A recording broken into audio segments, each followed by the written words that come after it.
ಅದು ವೇಸ್ಟ್ ಅಂತ ಅಲ್ಲ, ಅದು ಎಲ್ಲದರಿಂದನೂ ಉಪಯೋಗ ಇದೆ. ಒಂದೊಂದು ಅದ್ರದ್ದು ಗರಿ ಕೂಡ ನಾವು ಕಸ ಗುಡ್ಸ ಕೊರಕೆ ಆಗಿ ಮಾಡ್ಕೋತೀವಿ.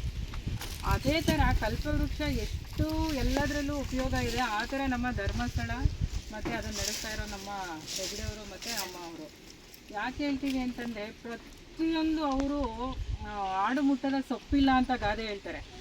ಆ ಗಾದೆ ಥರ ಯಾವ ಕ್ಷೇತ್ರದಲ್ಲಿ ಇಲ್ಲ ಧರ್ಮಸ್ಥಳ ಗ್ರಾಮಾಭಿವೃದ್ಧಿ ಸಂಸ್ಥೆ ಅನ್ನೋದನ್ನು ನಾವು ಯೋಚನೆ ಮಾಡಬೇಕು. ಅದನ್ನು ಯೋಚನೆ ಮಾಡ್ಕೊಳ್ಳೋಕ್ಕೂ ಕೂಡ ಸಾಧ್ಯ ಆಗಲ್ಲ.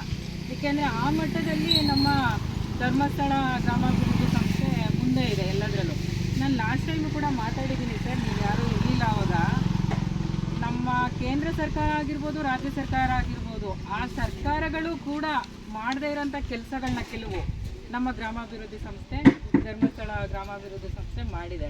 ಅಂದರೆ ನಮಗೆ ಗೊತ್ತಿರೋದು ಬೆರಳೆಣಿಕೆಯಷ್ಟು ಗೊತ್ತಿರ್ಬೋದು ಅಷ್ಟೇ, ಸದ್ಯಕ್ಕೆ ನಾವು ಅಷ್ಟೇ ತಿಳ್ಕೊಳ್ಳೋಣ.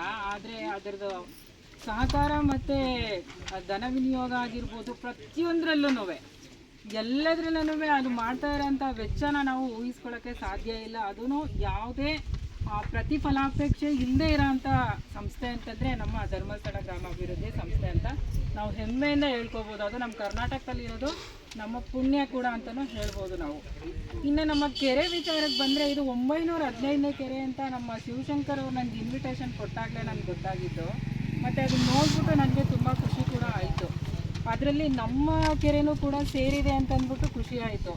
ಏಕೆ ಅಂತಂದರೆ 915 ಅಂತಂದರೆ ಅದು ಆಲ್ರೆಡಿ 3 ಅಂಕಿನ ತಲುಪಿದೆ. ಅದೇನು ಸಾಮಾನ್ಯ ಅಲ್ಲ. ಏಕೆಂದರೆ ನಾವು ಈಗ ಸರಿ ಹೇಳಿದಾಗೆ ನರೇಗಾದಲ್ಲಿ ಮಾಡಿಸ್ತೀವಿ ಅಂದರೆ, ಇದರಲ್ಲಿ ಕಡಿಮೆ ಅಂದರೂ ನಾನು ಹಿಂದೆ ಇದ್ದಂಥ ಗ್ರಾಮ ಪಂಚಾಯತಿಲಿ ಈ ಥರ ಕೆರೆ ಮಾಡ್ತಿದ್ದೀವಿ ಸರ್.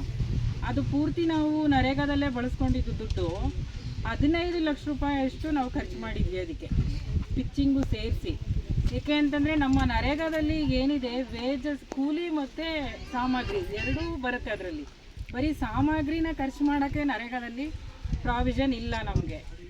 ಅಲ್ಲಿ ನಾವು ಹೆಂಗೆ ಮಾಡಿದ್ವಿ ಅಂತಂದರೆ, ಈ ಥರ ಹೂಳು ತೆಗ್ಸೋದ್ರಿಂದ ಹಿಡಿದು ಪಿಚ್ಚಿಂಗ್ ಮಾಡಿಸೋದ್ರಿಂದ ಹಿಡಿದು ಸುತ್ತ ಫೆನ್ಸ್ ಮಾಡಿಸಿ ಮತ್ತು ಪಾತ್ವೇನು ಕೂಡ ಮಾಡಿಸಿದ್ವಿ. ಅಂದರೆ ವಾಕ್ ಹೋಗೋರಿಗೆ ಅದು ಊರ ಮಧ್ಯದಲ್ಲೇ ಇತ್ತು. ಅದರಿಂದ ನಮಗೆ ತುಂಬ ಚೆನ್ನಾಗಿ ಕಾಣಿಸ್ತಾ ಇತ್ತು. ಈಗ ಅದಕ್ಕಿಂತ ಚೆನ್ನಾಗಿ ಕಾಣಿಸ್ತಿದೆ ಪ್ರಕೃತಿ ಮಧ್ಯದಲ್ಲಿ ಇರೋದ್ರಿಂದ.